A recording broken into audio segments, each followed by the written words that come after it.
વડોદરા મહાનગરપાલિકા દ્વારા અકોટા સ્ટેડિયમ ખાતે વડોદરામાં પહેલી વખત કલ્ચરલ કમિશનર દ્વારા કરવામાં આવ્યું છે નરેન્દ્ર મોદીના સુશાસનના 24 વર્ષ પૂર્ણ થતા વિકાસ સપ્તાહની ઠેર ઠેર ઉજવણી કરવામાં આવી છે, જેમાં વિકાસ સપ્તાહ વિકસિત ભારત અભિયાન અને લોકલ ફોર વોકલ અંતર્ગત સ્વદેશી વસ્તુઓના વપરાશ સાથે સ્થાનિક કલાકારોને પ્રોત્સાહન આપવામાં આવી રહ્યું છે।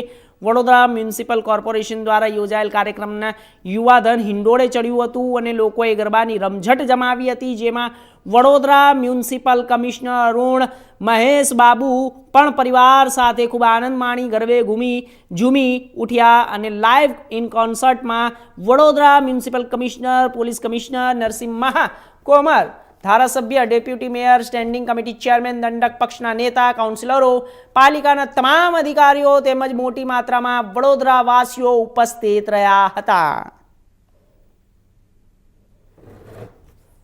एंगेजमेंट અને વિકાસ સપ્તાહના ભાગરૂપે અર્બન ડેવલપમેન્ટ યરના ભાગરૂપે અમે સિટીઝન એન્ગેજમેન્ટના કાર્યક્રમમાં વડોદરા મહાનગરપાલિકા આ કોન્સર્ટ આયોજન કર્યું છે। વોકલ ફોર લોકલને પ્રમોટ કરીએ છીએ, સ્વદેશીનો કાર્યક્રમ છે એટલા બધા શોપિંગ ફેસ્ટિવલના ભાગરૂપે આ કોન્સર્ટ પ્રમોટ કરીએ છીએ। વડોદરા કલાનગરી અને સંસ્કારી નગરી છે, એની ફરી આ ઓળખ આપવા માટે આ નાનો પ્રયત્ન છે।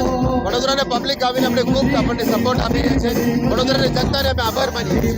એક મહાનગર તરીકે જ્યારે વિકાસ થઈ રહ્યો છે, આજે અર્બન ડેવલપમેન્ટ યર 2025 અને વિકાસ સપ્તાહના ઉજવણીના ભાગરૂપે જે એક સાંસ્કૃતિક કાર્યક્રમનું આયોજન કરી છે।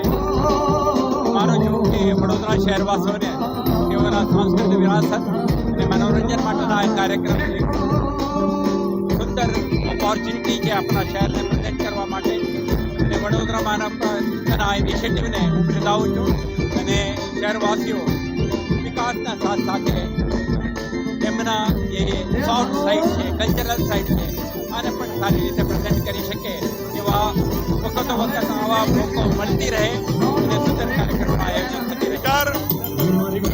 અર્બન યર તરીકે ઉજવી રહી છે વડોદરા મહાનગરપાલિકાએ જે અર્બન ડેવલપમેન્ટ યર અને એનો ભાગ એટલે કલ્ચરલ પ્રોગ્રામો કરીને કલ્ચરને પણ પ્રોત્સાહન આપવું અને વિવિધ 18 જેટલા ગુજરાતી કલાકારો જ્યારે સરસ મજાનું ભક્તિમય ગીતો વડોદરા શહેરને પીરસી રહ્યા છે। આપ જોઈ શકો છો કે વડોદરા શહેરના હજારો નાગરિકો આના તાલે ઝૂમી રહ્યા છે।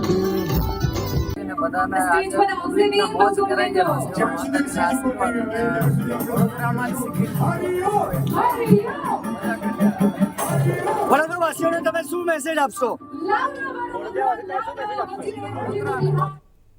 તો આ બાજુ વાત